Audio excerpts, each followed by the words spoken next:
I didn't get to finish Hang reading. on. Do you want to wait? Huh? Do you want to wait? No. You're on, you're on. All right, we have no Joe, correct? No, Joe. All right, it's August 1st, 2022. I'm going to call the Selectmen's Meeting to order. The first order of business is to salute the flag. I pledge Allegiance to the flag of the United States of America and to the republic for which it stands, one nation, under God, indivisible, with liberty and justice for all.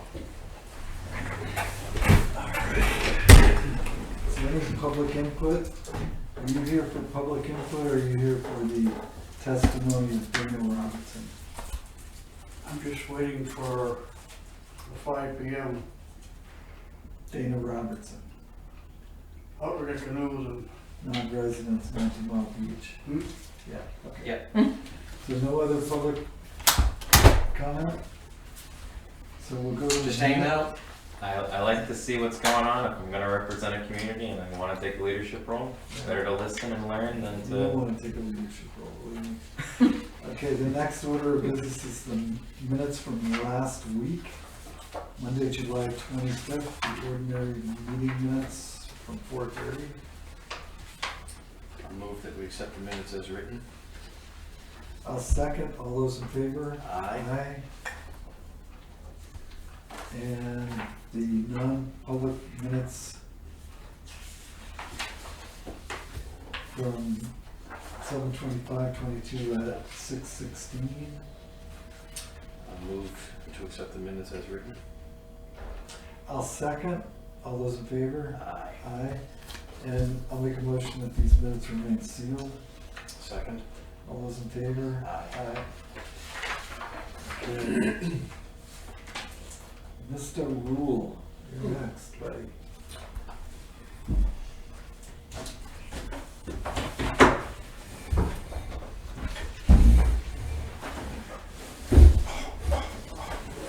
Easy.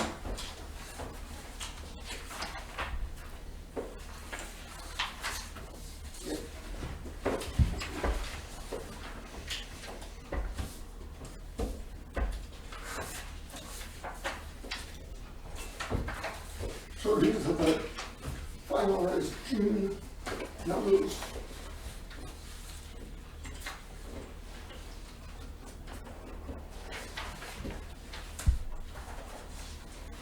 And this is a comparison for the June of 21 to the June of 22. You see the we're up. In this W for the month of June this year, we're up. You're down. Hmm? Oh, I'm sorry, this is 21. We're up on MSW, we're up on CE, we're down 2 tons on plastic, we're up on glass.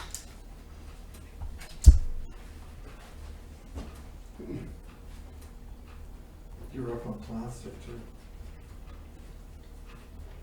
Oh, okay, I'm sorry, 10.53 versus 12.11. Okay. So it's pretty telling there, all those numbers.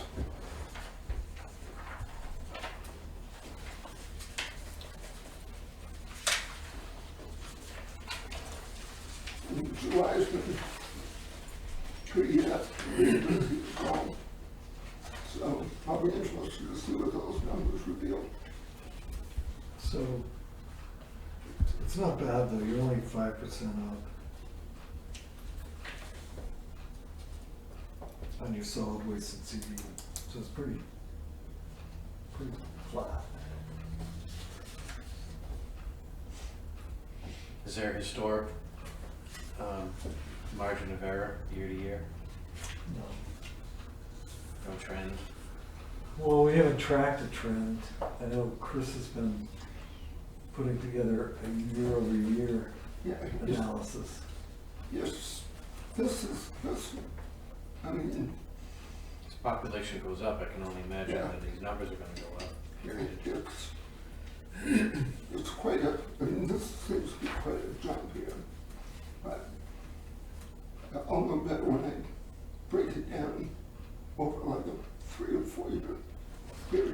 it's only, this is through June. right?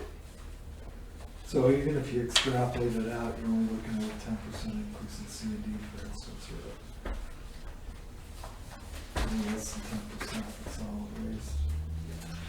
Let's see how it goes.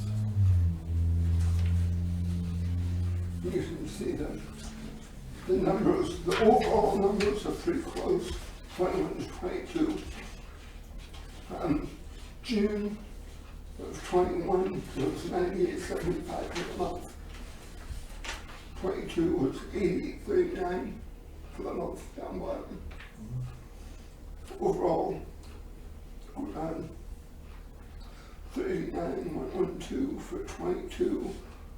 21 overall was 42,666. So we're right in the ballpark. Well, you still have stuff stored too. Correct. I've got 45,000 pounds of cardboard sitting on deck, which next week I've got a truck coming for that. So that's another 20 tons. Yeah. And I have a truckload for aluminum that's going to be going out next week, hopefully. And so that's, you know, another probably 20 cardboard aluminum, probably $8,000 a ton. Close to it.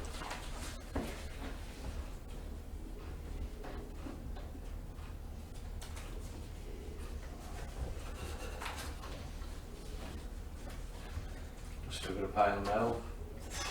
Yeah. So much. It's a statewide issue. The problem that we have is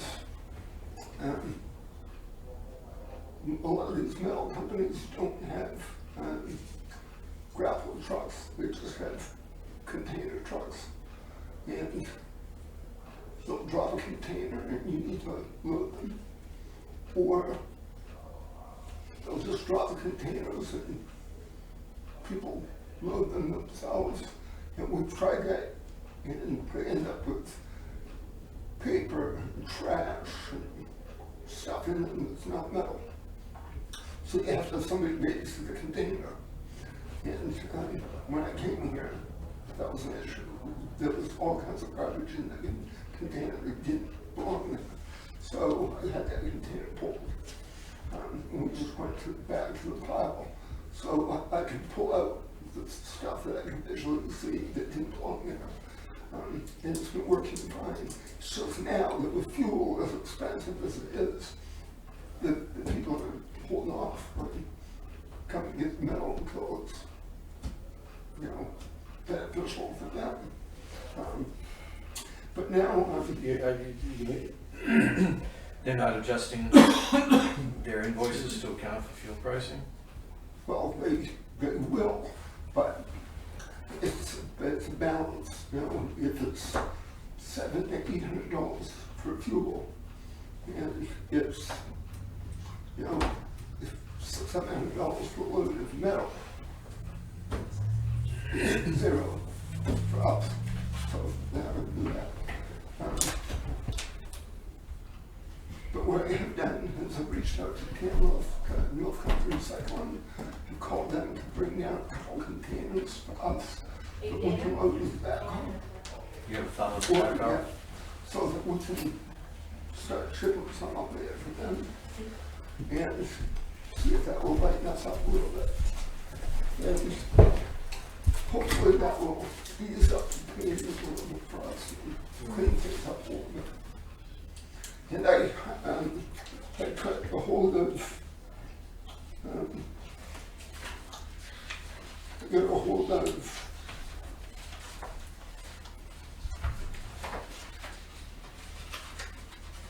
I'm trying to sit here and read this to you before you guys with my 3 pages of notes. Kenneth Heislop is the owner of Final Grind LLC in Atkins in New Hampshire. He grinds brush and stumps. And he came up on Sunday and saw me. The brush pile. We discussed options for that. And he recommended that we wait until about November, let that thing build up even bigger.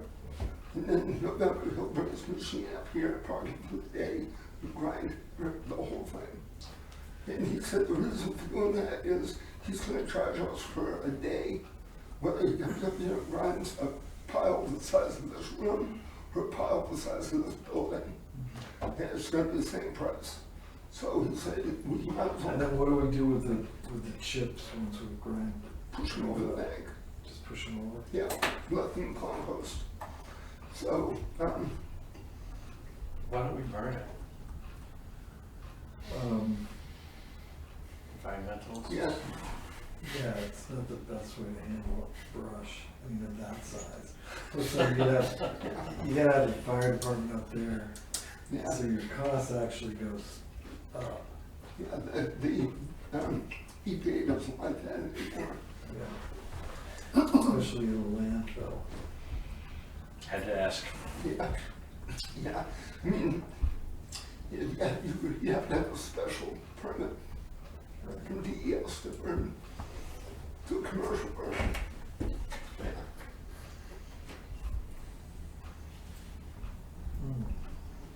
So on the revenue end here, let's walk us through it. The cost is $12,996. Let's see, yes, Okay. And that was for the CD, yeah, that's a C&D cost. that was for the transportation. What's the revenue on the C&D? Where is that? And that is resident usage fees, $8,824.59. Those are the sticker fees. No, sticker fees are $7,175. Resident usage fees, Resident usage fees. 8824.59. Yeah, So that's the C&D fee? correct. Okay. We need to jump that a little bit. Yeah, 'Cause it's So, going on. right. So, I contacted some folks in Montville on that topic. And what they do is they charge for the square. It's based on how many stand scales and whatnot, Right. but per square is basically what they align themselves with. A square of shingles is $19.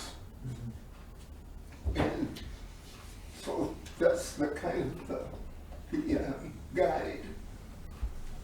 So if a square of shingles is $19 and somebody comes in with a dump trailer with, 100 square. there are 12 squares of shingles, for example, is $228.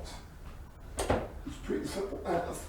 So I have a matrix up there that says, 4 squares is X, 7 squares is X, 12 squares is X, which takes all the guesswork out of it. Do you have to have a public hearing again? That's not change, that's changing the fee structure, right?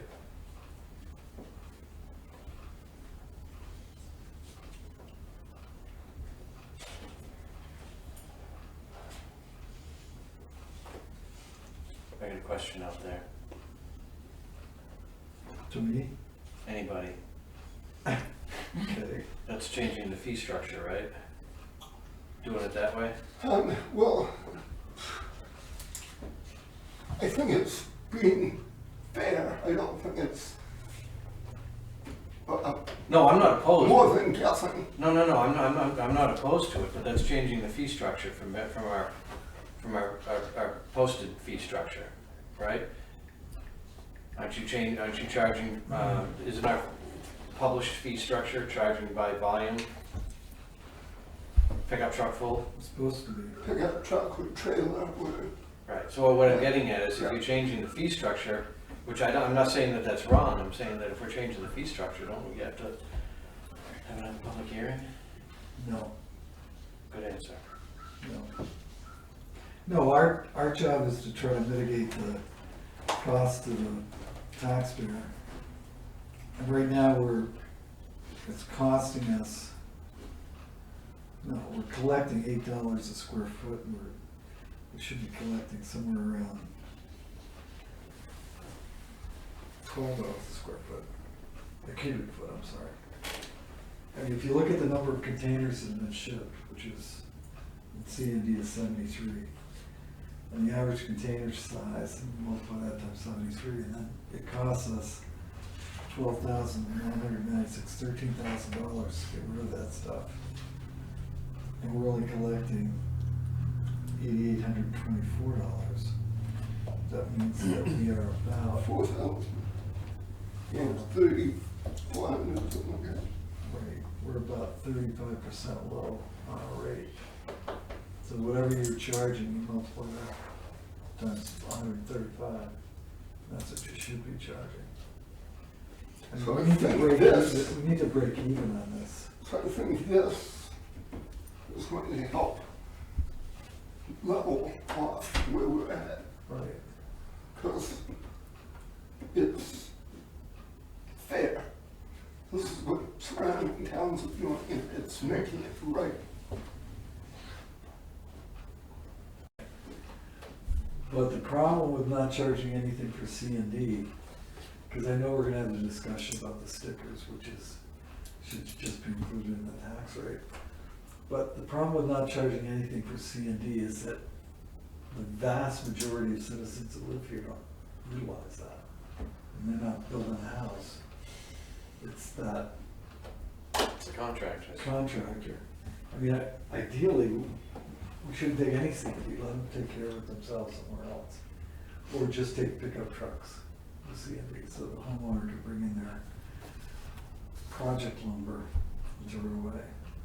But these trailers full of stuff that come out of these houses, they should have a roll-off down there wherever they're working. Just go directly to turnkey. But the problem is that we charge less. They come up here because it's cheaper. Yeah. Yeah, that's exactly right.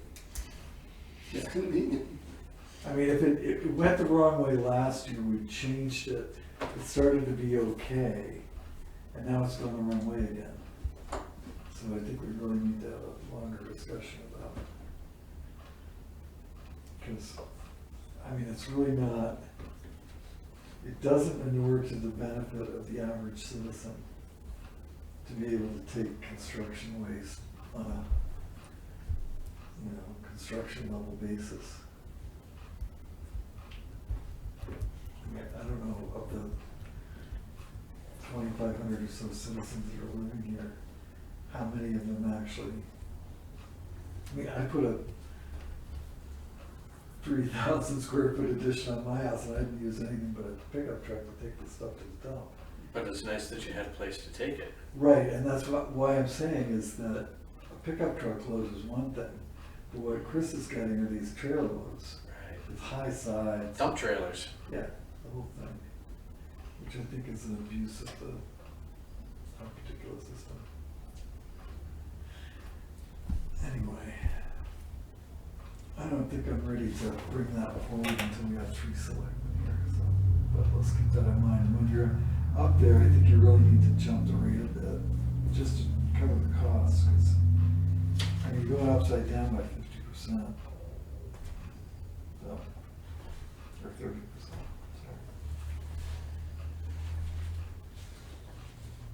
And you think that by getting the containers in from Tamworth or other metal places that you're gonna realize some revenue?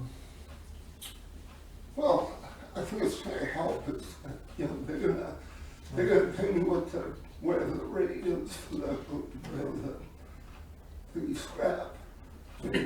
We're not gonna realize premium revenue, because we don't sort the metal. Right, They just take it as scrap. right. We don't have the ability to just kind of sort the metal, grade A aluminum.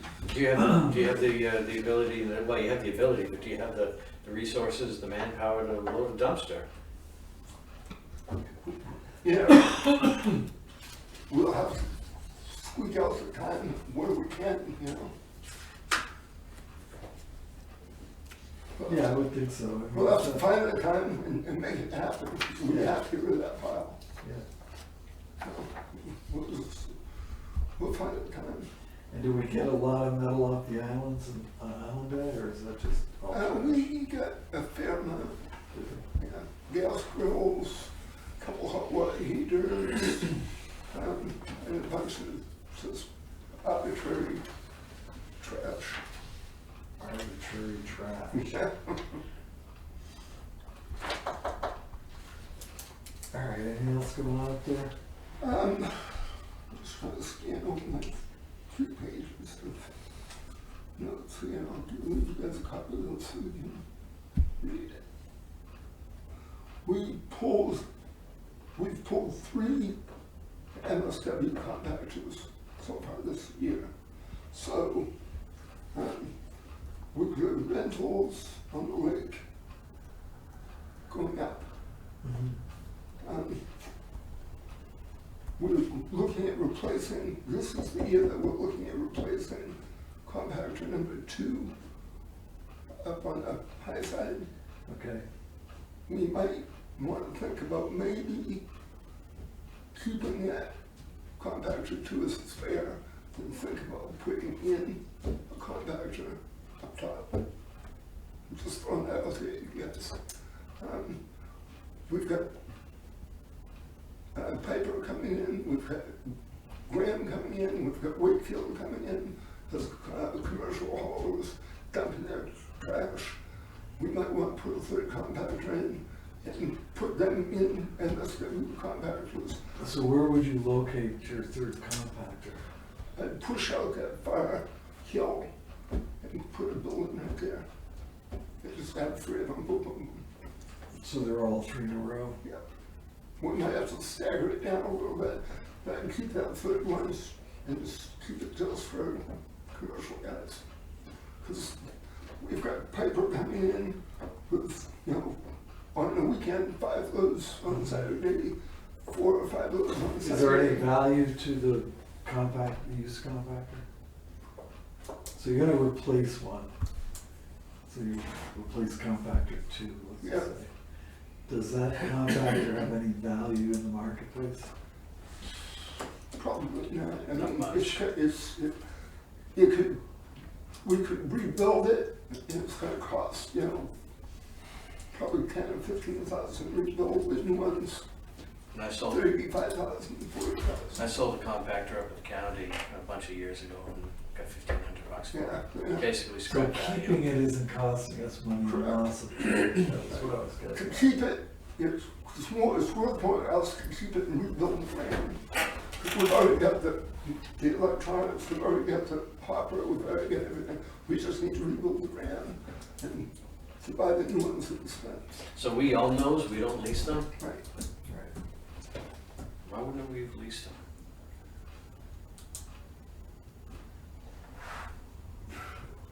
Leases don't always make sense, and part of it is that your ongoing expense eats up your ability to do new things or different things the next year.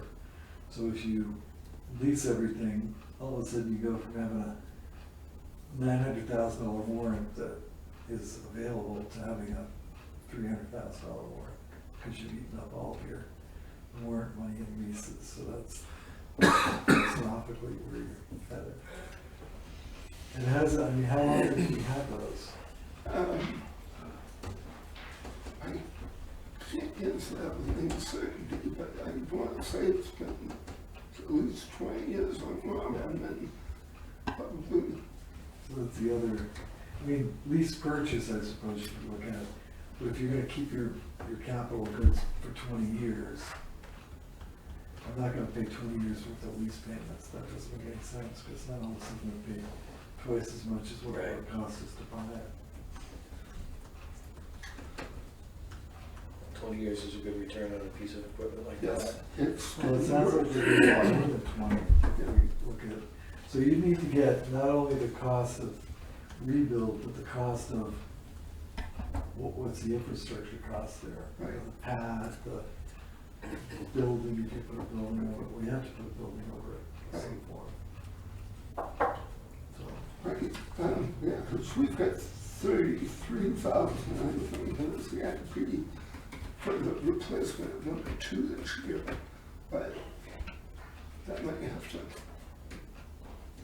go towards. we haven't run into a situation where we've run out of compactor capacity. Well, no, because last year I looked ahead and called with management, now so I'm bringing up a spare container. So we're moving So we containers switch in and around, out. yeah, so I got the guys now pulling out trash containers and switching them around. And they do it. Garbage truck. You don't have to wait for waste management to come up with an empty, you do. No, You got because one train sitting there. themselves to band up containers. Okay. So the only other thing is that we've gone from doing 2 bales of aluminum cans a month to 1 bale about every 6 days. So those cans are starting to go crazy. We're doing 2 bales of cardboard a week. So cardboard prices are still soft. Yeah, but the cardboard's going crazy. We're taking in a lot, but price isn't going crazy Yeah, yet. right. It's between Chewy and Amazon and Everybody's getting stuff shipped home yeah, now. it's nuts. It's absolutely nuts. Now that the camps are open, it's coming in by the trailload. Kyle came and mowed the mountains for the first time, so that was good. I'm just trying to look at some. We had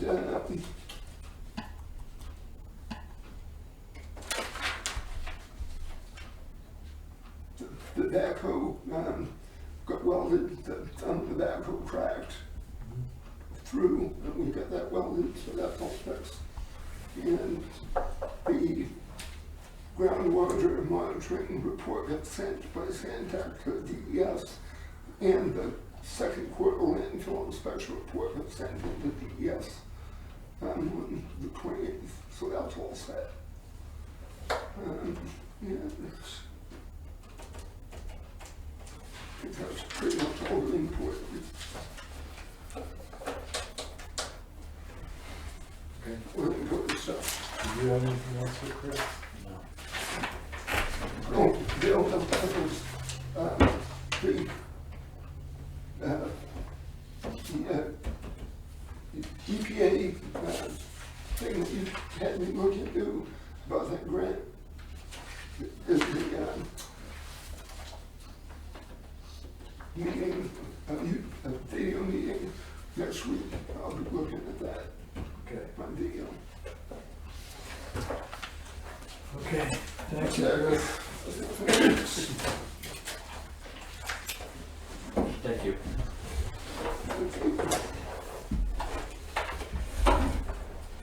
Okay, the next appointment we have is with Dana Robertson. Hi. So I got a couple of issues. First one is the parking at the town beach. It's, if you go down there any holiday or weekend, it's impossible, just about impossible to find a place to park, especially down at the actual beach itself. There's vans of people, carloads of people coming in from Massachusetts, out of state, and they're parking everywhere. And, you know, I looked around at what some of the other communities do. And, you know, Wolfboro, Cary Beach, and Albee Beach, you have to have a permit to park there. Anybody can go in there, but you have to have a permit to park at the town beach. And the same with, And they're not issuing permits to non-residents. Say again? They're not No, issued. they're not issued, yeah, that's right. And the same is for Molten Borough at Long Island Beach. Current resident beach landfill parking permits are required Memorial Day through Labor Day. And parking at both beaches required town beach parking permits from Molten Borough, so. And then in Center Harbor, beach parking is provided in the upper lot. A beach parking permit must be displayed by Center Harbor and Molten Borough residents and their guests only. All others will be fined $75. So it's, I don't know if you're down there on the weekends, but it's crazy down there on the weekends. And I had spoken to Dennis Salembo about it, and he kind of agreed with me. You know, they got to do something, I think, to look at least allowing the residents to park down by the beach area, and the others, if they want to come, fine. Park along the road where they're doing outside the fenced-in area. Well, we have a bigger parking lot further down the road at 19 Mile Bay. Right. I mean, I don't know what, and we've talked about this, I think we talked about it last week, or maybe it was the week before, about working on the parking issues at 19 Mile Beach. Personally, I'm not gonna vote for a restriction of non-residents from the lake. That's not gonna happen here. That's not what I'm advocating. What I'm advocating is the parking ought to be for residents that pay their Right. taxes. I got that part. Yeah. Yeah. So anybody can, now, the other communities don't restrict people from going to their beach. They just restrict their parking. Well, it's a public body of water, it's owned by the state. Right. I wouldn't support shutting anything down on state waters. Parking is a different story. Right. Again, I'm not advocating shutting down access to use the beach. Yeah. But the parking, I feel as a taxpayer, I ought to be allowed to find a parking space down there. And you look, there's Massachusetts, New York, and they're all coming to use the beach, which is great. They're having a good time and they're behaving themselves most of the time. But again, where am I gonna park? So. Surrounding towns seem to be forcing our hand. Well, I mean, there's a precedent, for sure, there's a precedent. I mean, you can talk about being, well, it doesn't make us inclusive, you know, it's not a welcoming, yeah, but how inclusive is it for me, for a taxpayer, not being able to find a place to park? So, I don't know, again, every community around here is doing it, so, I mean, I think we've got to do something or to support the residents. All right. I'm fully in favor of supporting our residents. I'm not in favor of driving everything because of taxpayers. We need to have some sort of social inclusion. Some people can't live here for whatever reason and they want to come up here and enjoy the lake, they're gonna come up. I appreciate your position on limiting parking at the beach. Yes. To people who have a transfer station sticker or Yes. something like it. Yes, that's all I'm asking. Right, and that may make perfect sense. Mm-hmm. There are only two of us here today, and I'm reluctant to take votes unless all three of us are here. Mhm. because that makes- Well, maybe you can put it on your agenda for the next Yeah. meeting. Right. The second thing I want to talk about is, there's two outrigger canoes that are at the beach. They're there year round. Oh, they're pretty close to being there year round. No, he takes them on at the end of the summer. Okay, but they take up a lot of space. And they're on the beach. I don't know if he pays, and I guess the gist of it is he offers, the gentleman that owns them offers courses or rides in these outriggers to learn how to go on outriggers. But again, they take up a good portion of the beach where people used to enjoy that portion of the beach. Now they can't because they got these canoes here, these outriggers here, and they're large. So my concern is, how often are they courses often? How many people are actually taking advantage of this?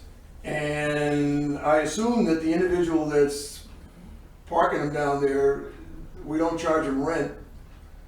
And I'm not even sure if he's a Tufton Borough resident. So I just would ask that,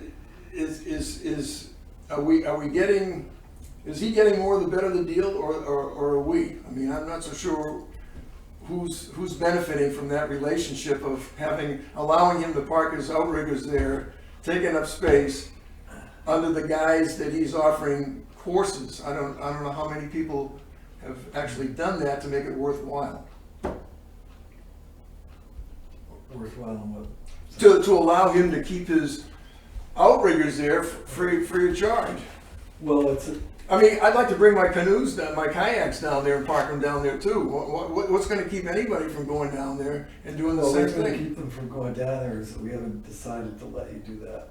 What we did was we had a proposal from our Parks and Rec department to have those canoes in place Mhm. so that they could provide recreation Mhm. out on the lake for people. Mhm. That happened, we had COVID for a year, so it didn't happen at all, but this year I think is the first year that he's really seriously out there. Yeah, it's got 25 people involved. In fact, it's not all programs from Parks and Rec are run by Parks and Rec. We farm things out, and this is one of the things that's farmed out. 25 people are taking part Tuesday, Thursday, Saturday. In fact, July 23rd, we had an open house with a cookout and try to get more people involved. So last year wasn't as good. This year it's really doing good. So it's a good program. The reason they're parked over there, because sometimes he has only girls, and when they were parked way over by the fence, it's quite an ordeal, if you saw the length of that thing, for girls to carry that boat over to the ramp. So that part of the beach, he asked if we could put them there. I said yes, and that's where it stands. So not to, dissect this thing, we had that proposal offered to us through the Parks and Rec. Parks and Rec defended that proposal. We said, okay, let's do it, let's try it out. So it's an annual project, so if for some reason there's a big pushback against having those canoes on the beach, then we won't do it next year. The same thing holds true of the mooring we put out. The town owns a mooring, and we have a sailboat out there for a sailing program run by the Boat Museum Mhm. in conjunction with Wolfboro. Is that still? It's through the Boat Museum, but Parks and Rec, and this is the second year, and this year again is flourishing. They run actual classes under the pavilion, and they take people out. And again, just to back up a little bit with the outrigger canoe, when we had that open house 2 weeks ago, I made the announcement that through the Boat Museum, we let them use the mooring. In fact, we pay for the mooring. In regards that potentially we're gonna have a kids sailing program where the Boat Museum will give us a half a dozen sailboats. But with that, we need an instructor and a chase boat. So as of last 2 weeks ago, I made the announcement, and yes, we do have an instructor that taught in the city of Boston, and then the guy that runs the outrigger canoe is willing to do the instructor. So we got the instructor in place, we'll get the boats in place, we just need to get a chase boat. So that's the politics behind the outrigger and the Boat Museum. Right. None of which has come before the selectmen yet. Some of which will come before the selectmen. But one of the prime movers here is that we want to get people on the lake, not just dipping their toes in the water at the beach. Let's utilize the asset that we have and make it available to all the residents. So that's the motivating argument for having the outrigger, for instance, or having the sailboat program. If they work, they work. If they don't work, then they don't work. But we're going to continue our efforts. We've done the same thing on Cow Island. The town owns the center of Cow Island and has a beach on Cow Island. Mhm. We're encouraging usage of Cow Island by canoeists, kayakers, campers, whatever, because it's a town asset and all the residents of the town should have that available to them. So that's of particular interest to me. But I appreciate your positions. I think we're gonna talk about the parking definitely at our Okay. next meeting with 3 selectmen. Okay. Chip, could I speak on that? on the parking thing? Sure, but you Yeah, can speak when we bring it up again. but- No, we brought that up the last selectmen meeting about the whole thing, and I think what's happened, and the thing I don't like, is when Wolfboro put that into effect, they took their 2 lifeguards off the beach. One's a parking attendant, and one's a beach monitor. I'm all for safety. We don't have any lifeguards. I've got one girl right now, she's taught over 50 kids swim lessons. I would love to have lifeguards. So what happens when nobody's there? No one's there, there's no lifeguard there, it's open season. People are starting to know that. That's why they're flocking there. That's why there's dogs there, that's why there's drinking there. That's why things happen, because we don't have anyone there. And I know the police makes rounds, but people know that 19 Mile Beach is the place to go, and I agree with them. That it's getting more crowded on weekends in my 4 years here But than it's ever. that's not a problem that we're gonna solve. Oh, exactly. No, I know That's a that. problem you're gonna solve. Right. We need to find those lifeguards, we need to find those people. Yeah, who well, work the it's beach. not easy. I appreciate it's not easy, Yeah. but, you know, if it's, find out, if it's money, let's look at the budget, Right. you know? I mean, I think it's, because even if we were to institute the parking regulations that were suggested, somebody's gotta be there to Of course. At monitor the gate, that. yeah. Right by your house.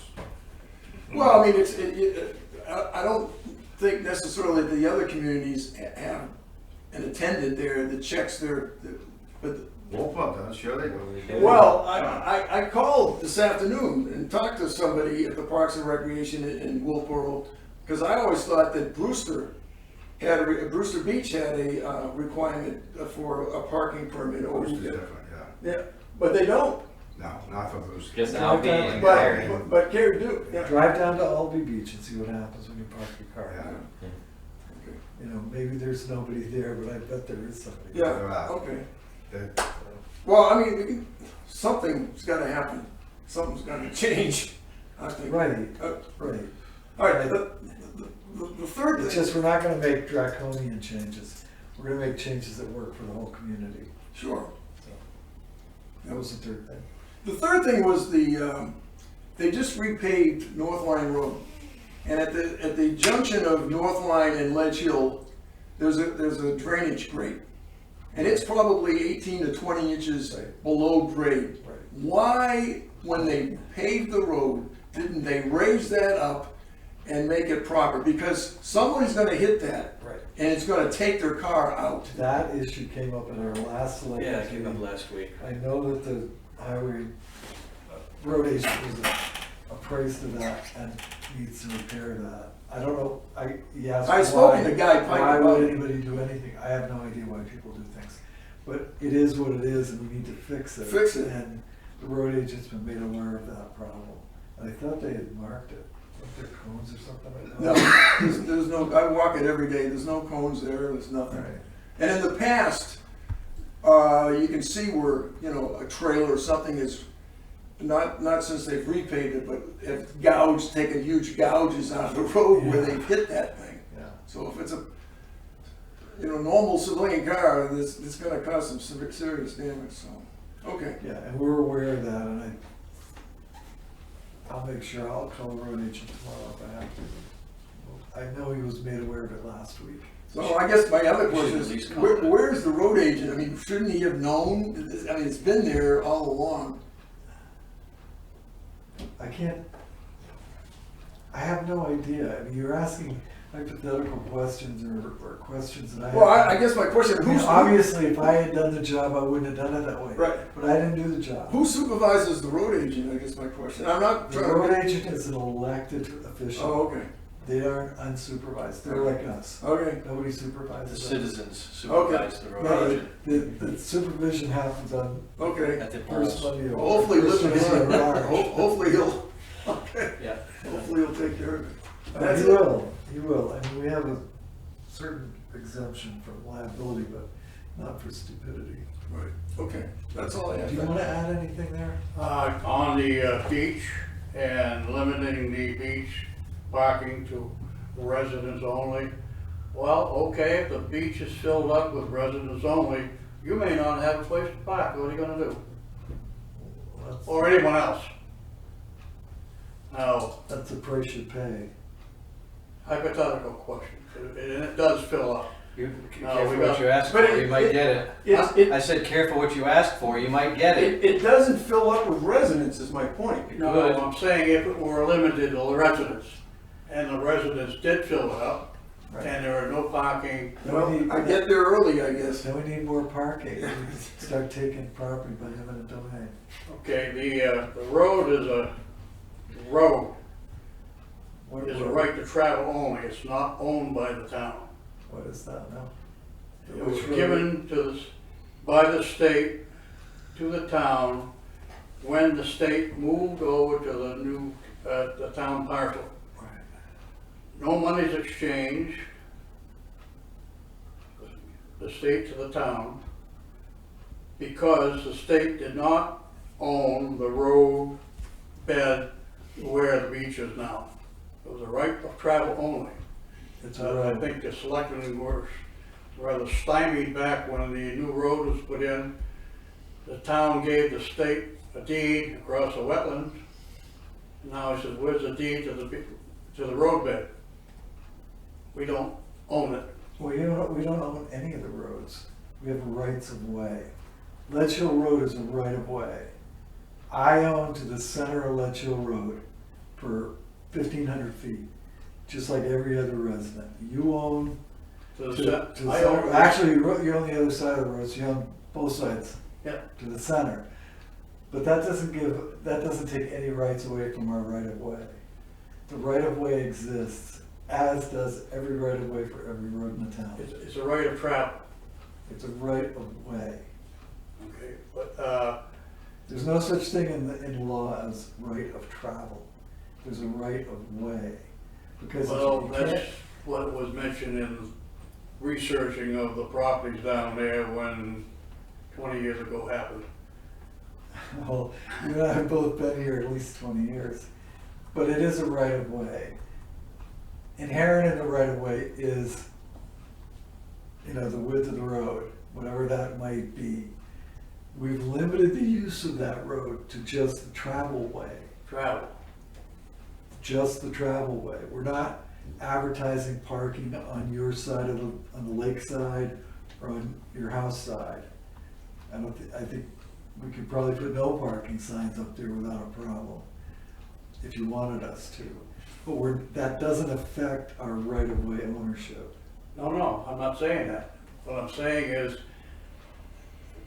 where they're parking now is town property, Right. correct? At the beach. And where the beach and sand is still part of that right of travel way. Right. And you look out towards the lake, you'll see the old corduroy in there.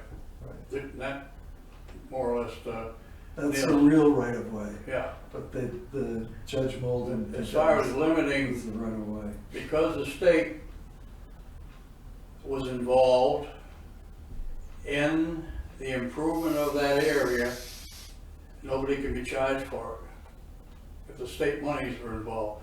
If you wanna open a real can of worms, Oh, we're not charging for parking. should it? We're not gonna be charging for parking. Is that what the question is? I'm sorry. Our intention would never be to charge for parking.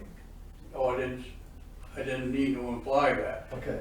What I'm saying is, another can of worms you don't wanna open is, when the new road by the state was approved, this town said, what about our parking area?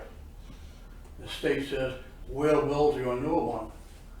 Theoretically, they shouldn't be able to charge for that, because it's state money's I don't involved. think we charge for it. They'll get a parking sticker. You have to get a parking sticker. We gotta get a dump sticker. I mean, that's sticker cost. And it's not a revenue-making operation in any sense of the word. No, it's a permit required. It's a permit required. So should we do away with a fee for the permit? Is that what you're saying? What's that? We should do away with the fee on the permit? Well, I don't wanna open that can of worms, I said. But consider, you're gonna do it down at the beach, and you're already doing it up there in that area. we're not asking anybody to buy a permit to park at the beach if we were to go in that direction. You're gonna have some method of identification. We're expecting them to have a dump sticker.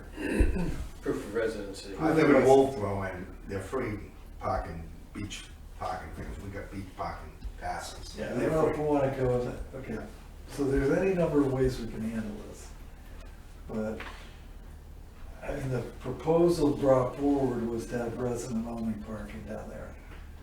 So, obviously, that's gonna be the first consideration, 'cause I'm saying it's okay the way it is now. I'm not. I mean, I don't think it is, I don't think I wanna see some family from out where I live, from the Out of outback, state. not out of state, I live in Tuftonboro, driving to the beach and not finding a place to park and having small children, et cetera. I mean, I want it to be an asset for the people that live here. But I don't wanna discourage people from coming here from out of town. They just need to park on the other side of the road. No, but the towns surrounding us have created a problem and left us Right. behind. Right. Left us with the problem. Right. Well, I mean, I think they created, in your words, created a problem because they had a problem. And their residents were saying, we can't park on our own beaches. That's why they created. I'm the not problem. certain that's the whole story. Really? Okay. You know, I think a lot of it was that I just don't want that riffraff in my town. I honestly think that. I've always thought about. There were costs of hundreds of thousands of dollars for environmental mitigation because of the overuse, and DES told us that we need to limit our use of our beaches in Wolfboro. So that was a huge Really? driving, yeah, that's what happened. You know, Brewster Beach, we decided to leave that one open because we have an MOU, it's not owned by the town. It's just operated by the town. Brewster Academy owns it. With Albee, and especially Cary, with runoff from up the road with development and with the overusage of it, what would happen is one beach would close down with E. coli, everyone would go to the next one, E. coli outbreak, everyone would go to the next one, E. coli outbreak, and what we realized is our foot traffic was too high, DES said, you gotta limit it, and we already had a state beach in town, so it was either pay $2 to go to the state beach or go to Brewster Beach. If you're a non-resident, if you're a resident, there are 2 beaches, but we just have a lot more water frontage and 3 more beaches in Tuftonboro.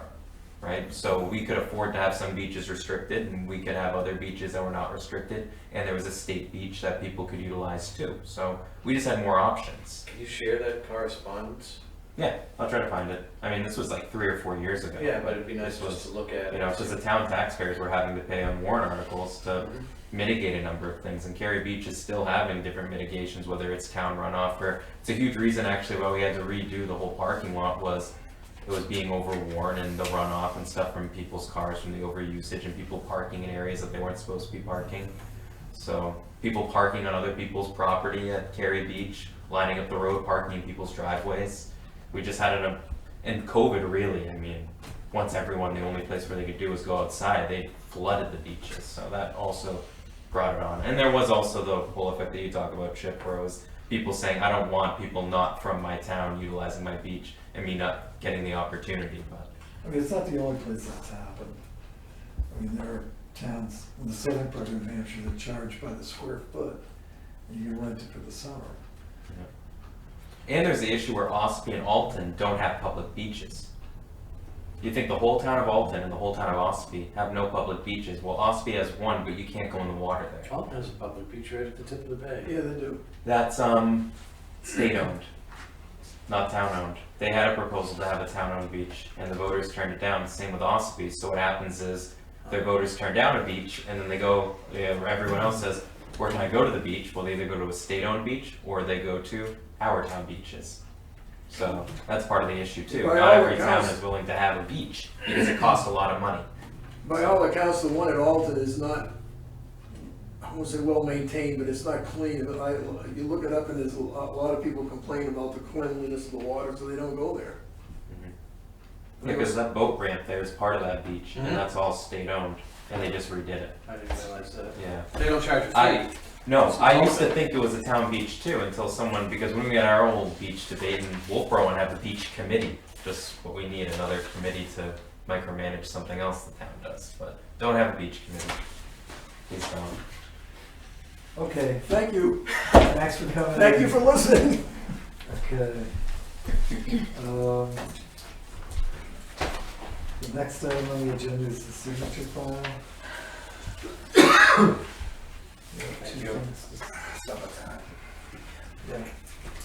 Okay, the municipal leasing credit corporation's asking for a payment on our. Why can't we? Not a payment, No. it's coming back. Oh, it's coming back. Yeah, we're Yes. getting money. That's a ton. A toin. Okay. So it's a payment I move that we accept the, of $2,654. funds. I'll second. All those in favor? Aye. And the next is an abatement for property taxes for lot 15226.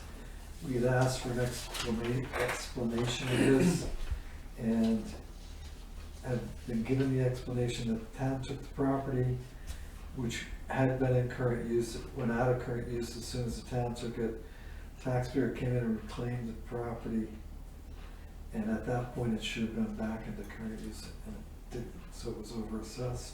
I'll make a motion that we grant the abatement. Second? All those in favor? Aye. Aye. And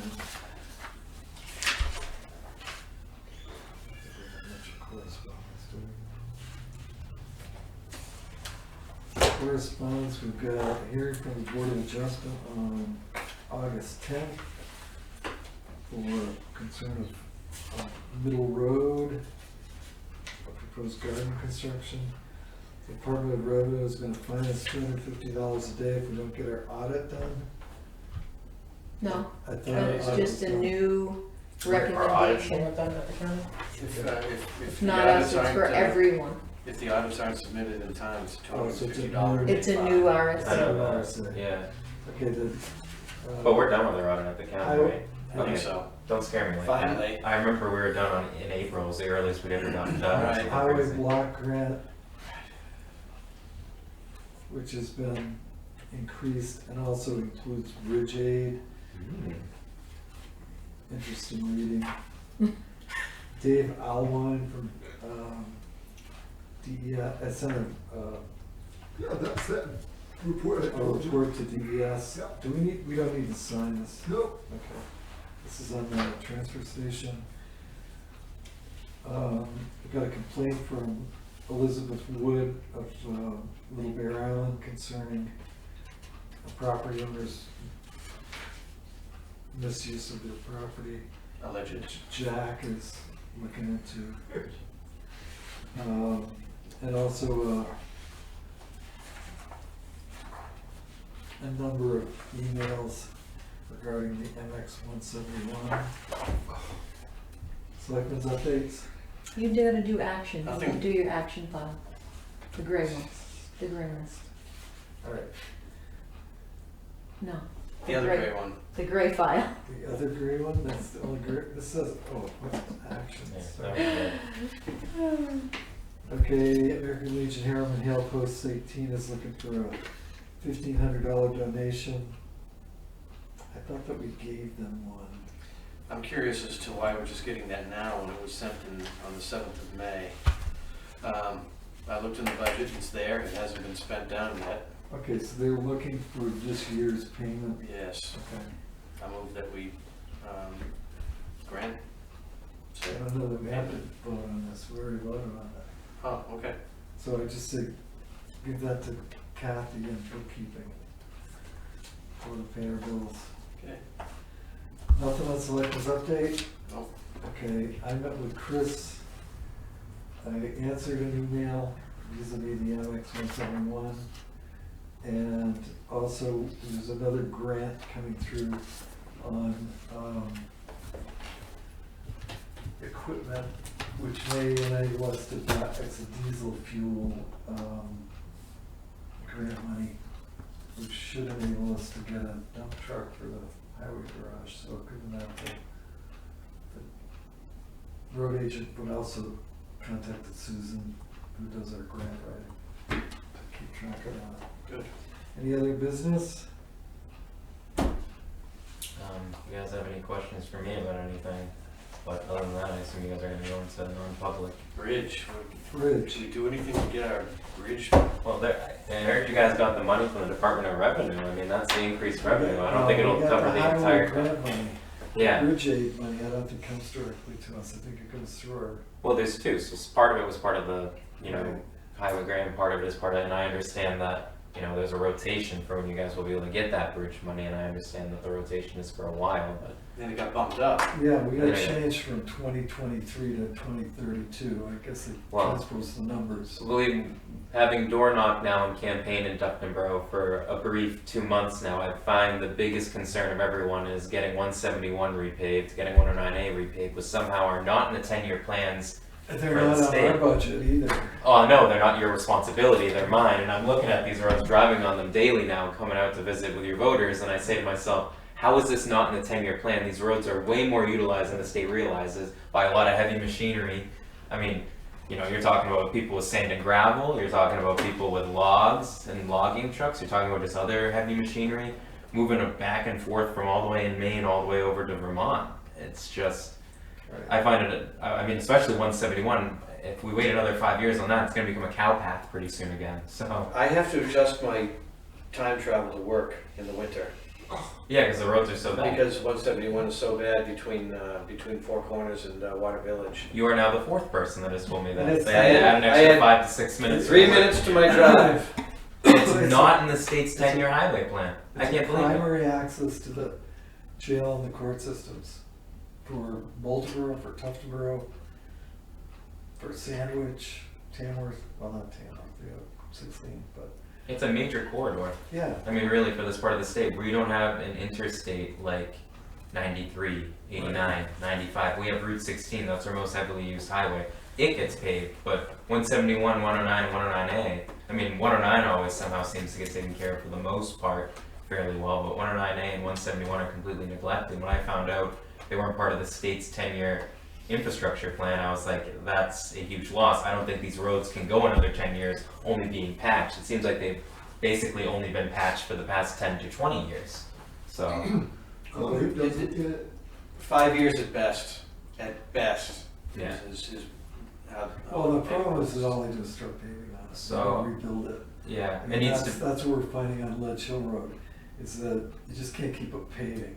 You gotta fix all the drainage and get the water out from underneath the road, yeah. make it workable. Well, that's what needs to happen, and I've talked to Senator Bradley, and it's, there's always one local issue that people care about in the community that, you have to address, and I think that's the one thing that we can actually have some control on, is getting that included in the 10-year plan. Whether or not it can actually get done for both roads, I don't know, but I think it's something that's worth looking at. Now, in regards to bridge funding, we took as much surplus as we could and distributed for bridges. I don't know if it's gonna cover the entire cost of your project, and I know you guys got bumped in the rotation to 2032, which I don't think is fair either. I'm not sure entirely why you guys were bumped. I don't know if it's based Because on, some guy with Beaver Hollow Road in Hempstead needed to get the bridge fixed. It's all politics. might have also had to do with the All whole fact that politics. half Has of Sullivan County nothing Grafton to had do- all their bridges completely has washed nothing out. to do with reality. It's all politics. I know. Isn't that the executive Nasty council? sticks. Yeah, I nasty want tips. one of you guys to actually sponsor the bill that would allow us to pay for that bridge and get reimbursed when the reimbursement comes up.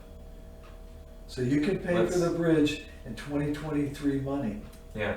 in 2032, but you gotta pay for it sometime. The problem with the way the law is written now is if we pay for to have the bridge done, But wouldn't, I looked into this, but wouldn't then every town that needs a bridge built, whether they need it built in 2 years or in 10 years, Yeah. wouldn't they just all do it when it's cheaper? why not? But that's my point. The state has the funds, so it's rotating, so, Right, we so don't. just deal with the money, No, but don't that's, deal with the project. but if every town, you'd have to have a competitive grant it would kind of defeat the whole because You've every, put us at 2032. yes. Okay, so 2032, I want you to cut us a check. Hmm. That's what I'm looking for. So you want to pay for it up front, and then you want the check I just cut at don't want 2032. I don't want the state money to go away because we paid for it. Mhm. That's the problem. So you guys just want the state to reimburse you. Right. Whenever we come up on the list, So we'll make the decision to do the bridge. That makes You sense. give us You a date. mentioned this in February, I You think. guys give us a date certain when we're on the list, and we'll do it whenever we wanna do it. Mm. Then we don't have to wait to do it. We can do it when we want. And then it would, and you mentioned this too, it would save the state money because of inflation. Absolutely, you're paying at 2023 prices, Mm. you know, that's a no-brainer, it really is, although that's not. I know that's tough in Concord. That's not I a understand. concept I that understand. Concord- I'm gonna. I think I can't remember if I added to my list of things to maybe draft and introduce. We do have a drafting period coming up first week of September, so I'd have to. I'll probably reach out to the powers that be. It would be. I would Anyway. say probably Department of Transportation that would be responsible for that kind of stuff. So I'll look into that. But Okay. I know. Any of your delegation members on that committee, transportation? It would be Public Works, and it would be Vice Chair Mark McConkey, but I mean, it's election season, who So knows if that's he's not gonna be gonna Vice Chair again. Yeah. And who knows if that will actually, John Graham was someone who I would have a lot of confidence in if I talked to him about that, I would agree with it, but John Graham is not running again because John Graham feels similar about Concord as Chip does, which is he's had enough of his 20 years dealing with the folks, so he's tossed in the rag and said it's a lost cause Well, after at some 20 years point at in it. time, You know, they have to stop having it be so political. I mean, I heard it announced last week that somehow Joe Kenny was gonna determine bridge aid. And that's Who ridiculous. said that? It was on an email I got from, in the announcement of that, Senate bill. Which So- Senate bill? So for the breakup between the additional highway block grant money and the bridge aid money. So bridge aid was opening up again. It Yes. said, but the bridge aid was gonna be determined by the governor and council, or the governor's council. So people applying for the grants would apply and then it would need to be approved by governor and council? I guess, which just seems ridiculous, because I don't think Joe Kenny knows one bridge from another. And he's, Well, I like Joe a lot, but well, you can like Joe all you want, Yeah. but I don't see him as a bridge engineer. no, me neither. I mean, that's not what I'm saying. I'm just, I wouldn't blame him for what the legislature does. He's part of the executive branch. No, but it just, all I was saying was it just throws so much politics into it, and can we just do the right thing? I mean, I agree with you. It becomes pretty difficult and this election season hasn't been the most, awe-inspiring, I guess, for lack of a Well, yeah, better it's getting, I mean, I could go on and on, it's getting worse. We're gonna end up in Tuftonboro with 2 residents of Wolfboro as our representatives.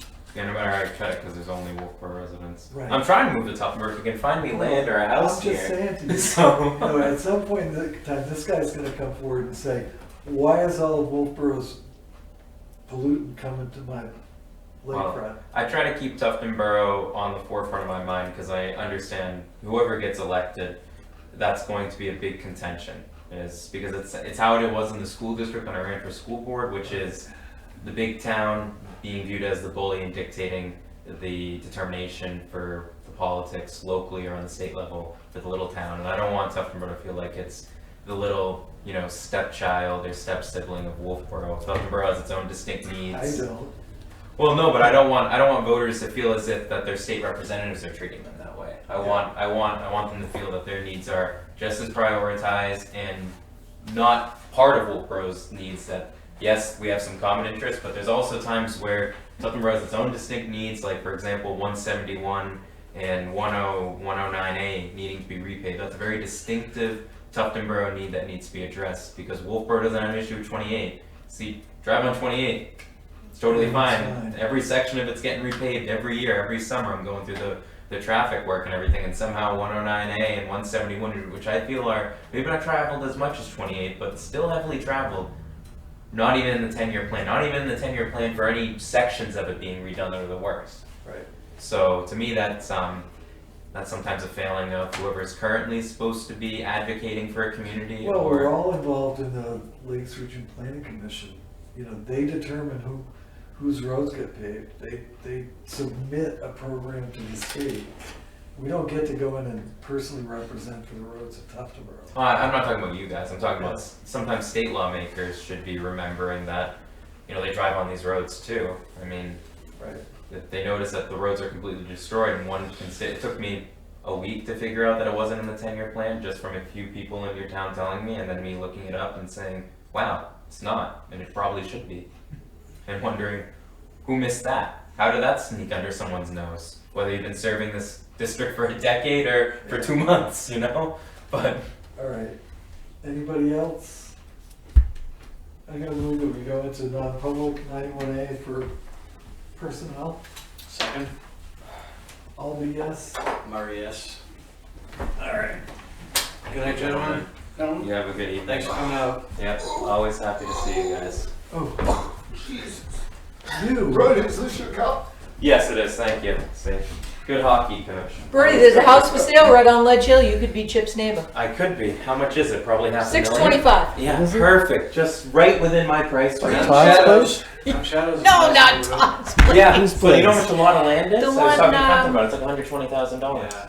Right I'm just next gonna wait for the to, economy to tank, 2 and years they're ago- all gonna be normal. 2 years ago, they were They'll 30. drop. Soon. Yeah, 2 years very ago, soon. $30,000. Once the interest rates get to 8%, you'll start You know seeing where the lots new of talking about development going is? for You know where 60, his sister is? 70,000 again, and the new that's when I'll development jump. road. But There was It's that gonna one be that cool. was Keep your fingers crossed. the little one. yeah, well, The one it next to is. It is. I thought You know, that's and sold. as Chip says, we need more. Well, maybe. We need more young people in Tufton Borough. That's right.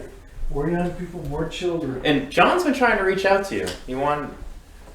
We wanted to meet with you because we met with the other two. We want with you. Oh, me? Yeah. Yeah, they don't want to meet with me. Well, that's what we assumed because he didn't get back to us. But we were like, we thought we'd give you the courtesy. So